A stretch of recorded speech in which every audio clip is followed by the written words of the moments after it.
Hello everybody, and welcome to my second video in my new series about what Joe Root got wrong. Now, I will probably try to put the link in the description to what the first video is about and explaining what it's all about, but essentially it's about why Joe Root was wrong when he said they could just play till 10 PM. So I've already explained in the first video why he was wrong. I'm not going to rehash that. Don't want to have the same video twice, but what I said I'd do for the second video, which is this one, and perhaps 6 or 7 others, I'm not sure how many I'll end up having, but is to go over what they could have actually done to get a result. So playing till 10 o'clock, I've already explained that's not going to work. So what could work? Well, a lot of people might be thinking, at least if you're not familiar with cricket, just play in the rain. Why not? I can explain why not. I'm going to explain that now, but essentially, I mean, a lot of sports just keep playing in the rain. Any version of football, if it rains, well, you just keep playing.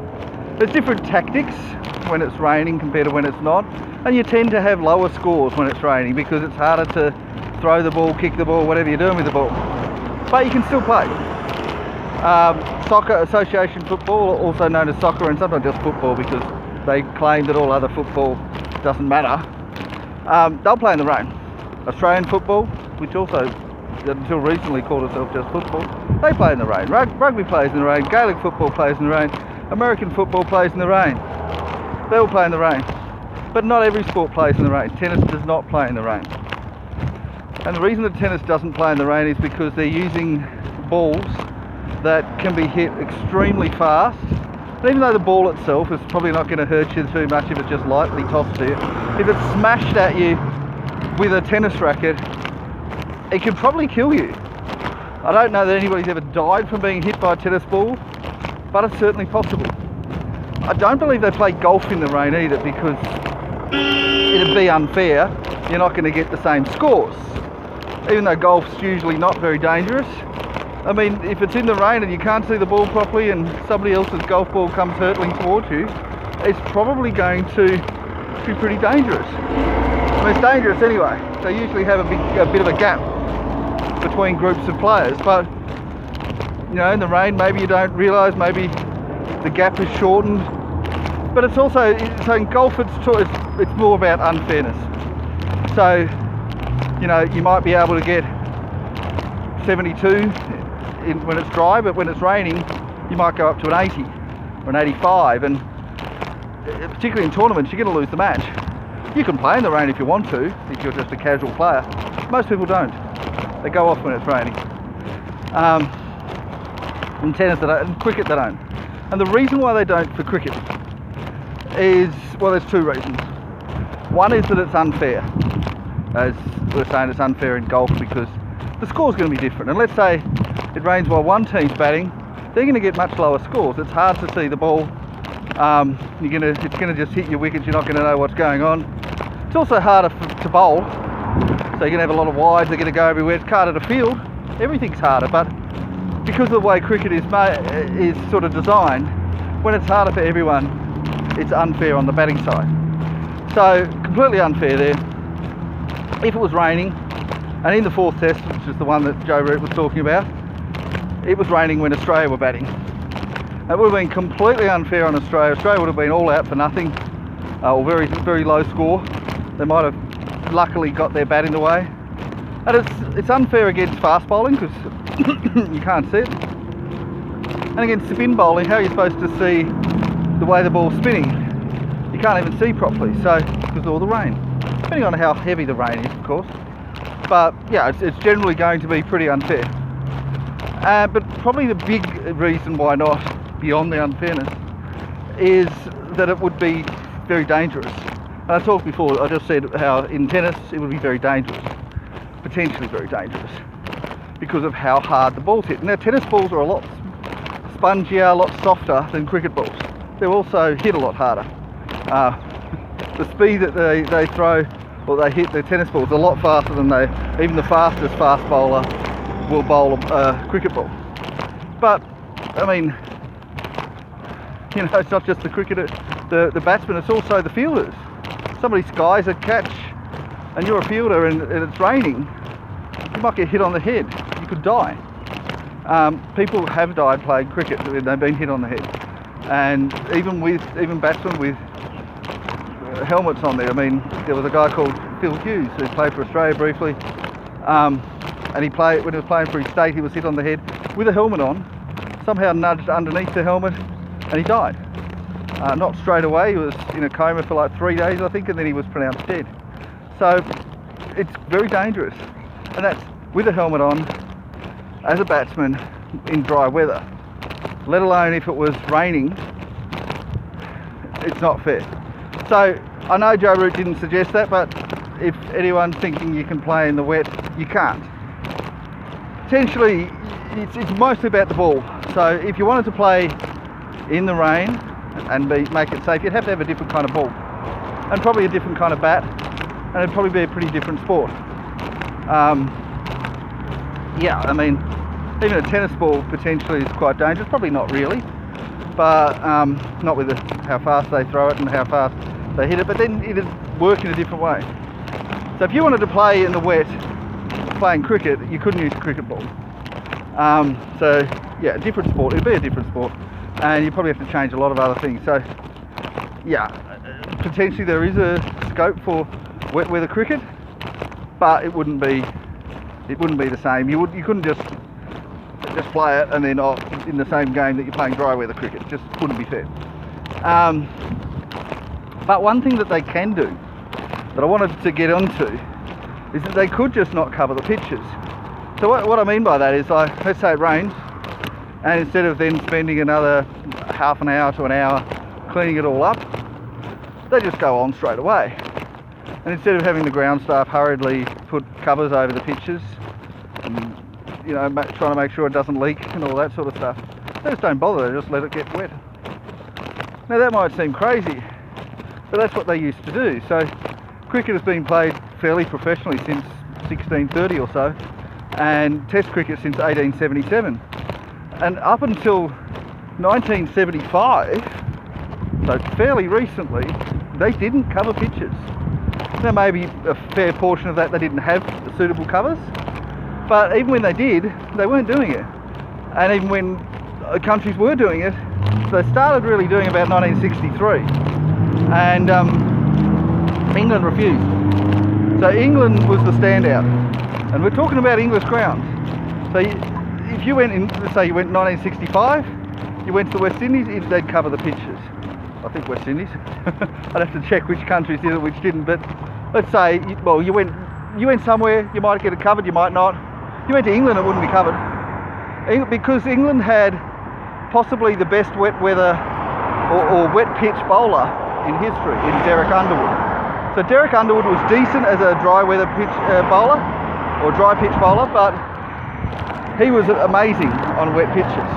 Now there were some players that were better playing on wet pitches than others, and they also had the wicketkeeper Alan Knott, who was great at keeping on wet pitches or on uncovered pitches where it was sticky. He could still keep. He didn't get much worse. He was also quite a good batsman on sticky wickets. So England were adept at playing on sticky wickets, and they used to win a lot more matches than they otherwise would have if it was sticky, because other teams, they were covering it, they weren't used to playing on sticky wickets. You go to England, they wouldn't cover the pitches. So in that period of time, so 1963 to 1975, you go anywhere else and they'd cover the pitches, or most other places. And you go to England and they wouldn't. And so you'd have to practice playing on uncovered pitches to prepare yourself to go to England, because you're going to have sticky wickets. And now it's not going to be every match. I mean, if we talk about the current Ashes series, it really would have only been the fourth test that would have had a major sticky wicket issue. But there was a bit of rain, I think, in the second test, and Australia came out soon after it rained, and Australia won that test. If that was uncovered and it was a sticky wicket, Australia probably would have lost.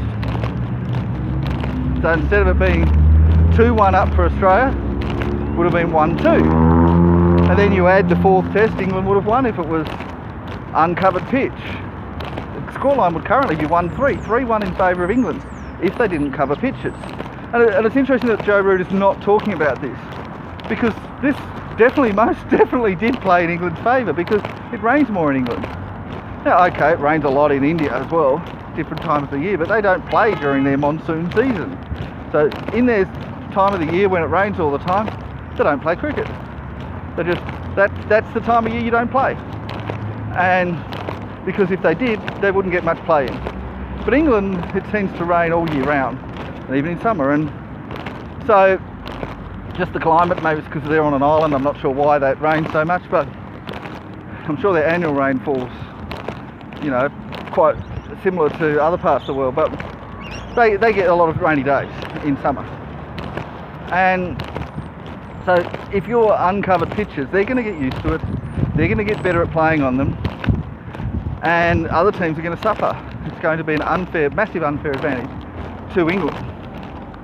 And of course, not to mention if like it was for about 10 years, they were the only team that weren't covering pitches, that was a massive unfair advantage. I mean, it was a lucky thing England weren't the best team in the world at the time. That would have been West Indies, or possibly Australia, or maybe South Africa. Not England. England were probably fourth, but England stayed competitive because they didn't cover their pitches. And yeah, like they would have been a lot worse, and they arguably were a lot worse. But because they had uncovered pitches, they got to stay competitive. So it was sort of cheating, really. And so why did teams start covering the pitches? And it wasn't really a safety issue, because the ball's going to keep low if it's sticky, and that's going to hurt your feet. It's going to knock out your stumps. It's not going to hit you in the head. You can face fast bowlers and not worry about a helmet if it's sticky. You just go out there with your little cap on and you'll be fine. You know, there was no real threat to you, and visibility was fine because it wouldn't be raining, so fielders would be safe. But the issue was that it was unfair. So if you went out and it was a sticky wicket, you'd be out for a much lower score. Now you can look at some of the scoreboards of when they played under sticky wickets, and you might have, for example, Team 1 plays when it's dry, get 335. Team 2 comes out, it rains in between innings, Team 2 comes out, all out for 50. That's the kind of difference you might expect. So you're going to get a lot less than half of your normal score. It'd be 4 times worse, 5 times worse, depending on which stage of the drying process and how hard it rained. So obviously if it only rained a little shower, it wouldn't make much of a difference. So, you know, in the second test, I think it only rained for like 10 minutes, but they were off for 40. So that probably would be a sticky wicket. But if you're talking about the fourth test where it rained for, you know, thunderstorms and stuff for half a day, you're going to come out, it's going to be impossible to play on. Australia would have been all out real quick. And that was the thing. So in those days, under uncovered pitches, what would happen if it had just been raining up until the day, and even if it was dry on the day, let's say it'd been raining that morning, you win the toss, you're going to bowl, because you know you're going to get the opponents out for a cheap score, and then you're going to come in, it's going to be a lot drier, you're going to be fine. And the weather conditions would determine how you play, determine the toss. So back in those days, teams that would win the toss would often bowl first and win, because it'd be wet, or it'd be predicted to be wet. And once they started covering pitches, it was just win the toss, bat, win the match, or at least do a lot better than you would have if you'd bowled first.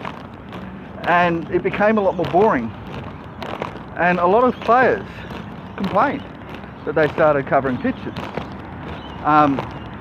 Don Bradman, probably I'd say definitely the best player to ever play the game, bitterly complained when they started to cover pitches, even though that was years after he retired. He retired in 1948, they didn't start covering the pitches till 1960s. So 10 or 15 years after he finished, 20 years later, 25 years later, 30 years later, he's like, oh no, they should be uncovered pitches, even though it made your average much worse. Now for people that don't really understand the difference, so Don Bradman averaged 99.94 in Test cricket. If the pitch was uncovered, that average dropped to about 30. If it was covered, the average increased to about 120, 130. So in today's day and age, he would be getting much better average. And I know there's different other changes about the game, but I think it's fair to say that he would have been definitely statistically the best batsman ever to play if he played today. And a lot of our players today would have much worse averages. So a player that averages 50 today might only average 15 in the wet, or 10. And depending on how often they played in the wet, their averages could be a lot worse. And if you're from a country that it rains a lot, such as England, or at least in cricket season it rains a lot, you're going to probably have batting averages that are much worse than if you play somewhere where it doesn't rain very much in cricket season, such as, for example, India, who, of course, they get their monsoon season, but they don't play cricket that time of the year. So they're probably not going to have very many sticky wickets in India. It wouldn't happen very often. So to skew the averages, it'd mean, and this is the issue, isn't it? It's not really about who's winning or who's losing, because you can have tactics to deal with that. Some teams used to go in with reverse batting orders on sticky wickets. That wasn't a safety issue. It was more about making the batting averages better. It's about stoking the egos of the batsmen at the expense of the bowlers. It was unfair on the bowlers when they started covering pitches all the time. Unfair on particularly wet weather or sticky wicket specialists such as Derek Underwood and Alan Knott. A lot of players had to retire because they could only play in the wet or in sticky wickets. And I remember Richie Benaud, Australia's former all-rounder who played into the 1960s, he said it was the death of spin bowling. He said spin bowlers as an art form ended when they started covering pitches. Of course, that was until Shane Warne came along, and I suppose there's been a few other spin bowlers that have come along on dry pitches and done quite well. But yeah, it was apparently they did a lot better, particularly with spin bowlers on wet pitches. You might think fast bowlers. There were some fast bowlers who did really well too. So that is a solution. That's a viable solution. That's a solution that could work. They could just say, all right, let's stop covering pitches. Would it have changed the result of the fourth test? I'd say it almost certainly have meant that England would have won. Would have been unfair on Australia? Absolutely. Would have been completely unfair that we would have had no chance to save the match, because the minute that the rain stopped, and it stopped for a couple of hours, we'll be out there to be a sticky wicket, and we're still behind on the first innings. We're going to lose. We're going to lose big time.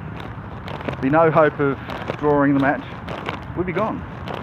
And that would be unfair. But over the course of the whole existence of cricket, it wouldn't be unfair. And yeah, so that is a solution that could work. Joe Root's idea of batting till 10 o'clock couldn't work. Would batsmen or would players be happy to play on sticky wickets again? I think they wouldn't. I think if you put it up to a vote, they'd all say no, or most of them would say no. But I think if you actually got them to try it, a lot of them would say yes. But I guess one danger is that it would damage pitches, because once you stop covering them, you know, it's going to damage that pitch permanently. And yeah, it's going to take a lot of dry days in a row and all that to, yeah. So I think a lot of groundskeepers would be upset, a lot of batsmen would be upset, and bowlers, I think secretly they'd be happy, but they just go along with it, because there's more batsmen than bowlers going around, and it's just how it works. So I don't see it happening, but I think that's at least fair, and it is a viable option. I think it's quite a good option, actually, that they should have at least tried out. Joe Root, why didn't you suggest that? You're not aware of it, that used to be normal, and that was perfectly fair, and it was safe. Maybe he's not aware of that. Maybe he's not aware that there was ever a time when they used to leave pitches uncovered. Anyway, that's it from me. I've got a few more to go, but that's my second edition there. Joe Root's wrong, and maybe they should have played in the rain. That's it from me. Bye bye now.